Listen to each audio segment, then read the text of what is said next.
No, the FIRE movement is not dead. It will never die. In fact, FIRE didn't just start a decade ago. It's been around forever. It just got rebranded. But FIRE is still alive. Now, if you go to YouTube, find financial influencers like Dave Ramsey or Ramit or Kevin O'Leary. They all make FIRE sound like it's dead, which, by the way, if Kevin O'Leary's saying that it's not good, then I'll probably do the opposite because it's Kevin O'Leary. But no, FIRE is not dead. My wife, Pally, and I are 29 years old, and we have $760,000 in a stock portfolio. We're 100% debt-free. We are on the FIRE movement. We've been saving 60% of our income for the past 5 years. Going back to 2021, 2022, 2023, 2024, now 2025, we've saved and invested almost $500,000, and then the rest has been made up just through stock market gains from the ETFs we've been buying. So even if we're the last couple in the world to be doing it, FIRE is not dead. We're doing it. But why does FIRE get so much hate? I don't get that part. Now, I've heard from friends, from family, and then of course the online YouTubers that FIRE is just bad. They say things like, live while you're young, money's not everything. What are you gonna do whenever you retire early? Nothing? You know, like as if my wife and I are just lazy pieces of shit and we're just gonna sit on our bums for the rest of our lives, which doesn't really make sense because like, yeah, I worked super hard, saved up a few $1,000,000 by the time I got into my 30s because I'm just a lazy piece of shit. I don't know. It just gets so much hate.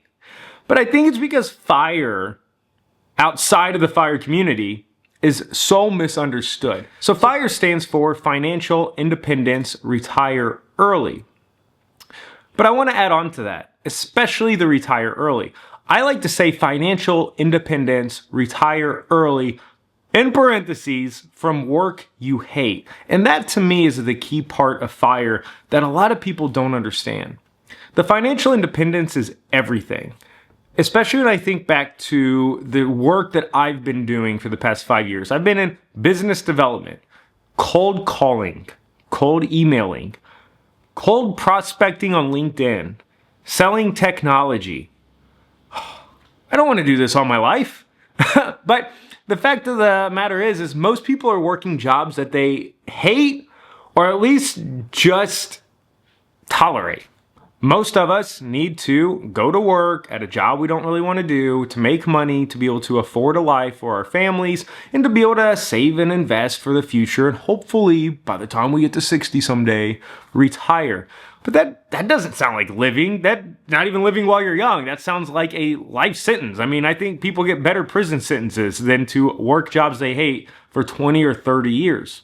And traditional wisdom would say, oh, invest 15% of your income. But the problem is you're still going to be on a life sentence, not retiring until you're 60 years old if you're just investing 15% of your income. For example, if you and your spouse or you alone are bringing home $100,000 a year and you save 15% of your income, if you're 30 years old, you're not going to get to your first million until you're 51 after 21 years. You won't get to 2 million until you're 57 after 27 years.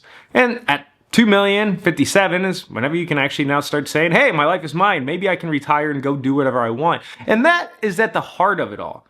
It's not retire early and do nothing for the rest of your life. It's retire early and do anything you want for the rest of your life. Right now, my wife and I have that $760,000 in a stock portfolio. And if we never invest another dollar again, just let it compound out for the next 31 years at 10% in the stock market, it will be $14 million by the time we're 60. By the time we're 50, it'll be $5 million. And by the time we're 40, it'll be $2 million. That is real financial independence. We never have to invest again. Imagine never, ever, ever needing to think about your retirement again. Once you're old, will you have enough money? Well, yeah, you have a bunch of money.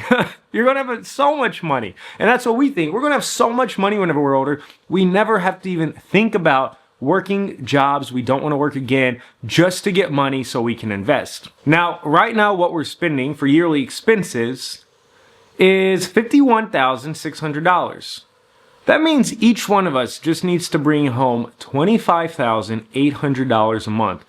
Her and I can go do whatever we want for the rest of our lives now, and we're only 29 years old. If we want to be baristas at Starbucks, we can. We only need to make $25,000 a piece. If we want to be cashiers at Walmart, at H&M, at Kohl's, stock shelves at Menards, I don't know, we can do that if we want to. We don't have to be doing cold calls and cold emails and jobs that we hate that bring us tons of stress and anxiety ever again. We never have to invest another dollar. All we have to do is keep our expenses in a reasonable range and be able to make just enough to live. And again, this is where I think people don't understand FIRE. It's not about retiring early and not doing anything you want for the rest of your life. It's about retiring early from work you hate and doing anything you want for the rest of your life. And that could include talking on YouTube, just like I'm doing right now, trying to build a business because I can afford it. I have almost $1 million. My wife and I have almost $1 million in an account. We can afford to take some time off from jobs we hate and try to create a YouTube channel. And we're only 29 years old. So this is what FIRE gives you. It gives you your time back. It gives you real freedom. And look, most people hate it, but most people are broke. Most people will never understand what it means to discipline themselves, to delay gratification, or to sacrifice anything. So most people's opinions are worthless. But if you are interested in FIRE, I'm telling you it is worth it. I have no regrets. I am so happy that my wife and I have disciplined ourselves these past 5 years. FIRE is still alive. It is well. If you like this video, be sure to hit that subscribe button, hit that like button. If you know anybody who's talking about FIRE, be sure to send this to them. Maybe it'll give them a better idea of what it really means to be financially independent.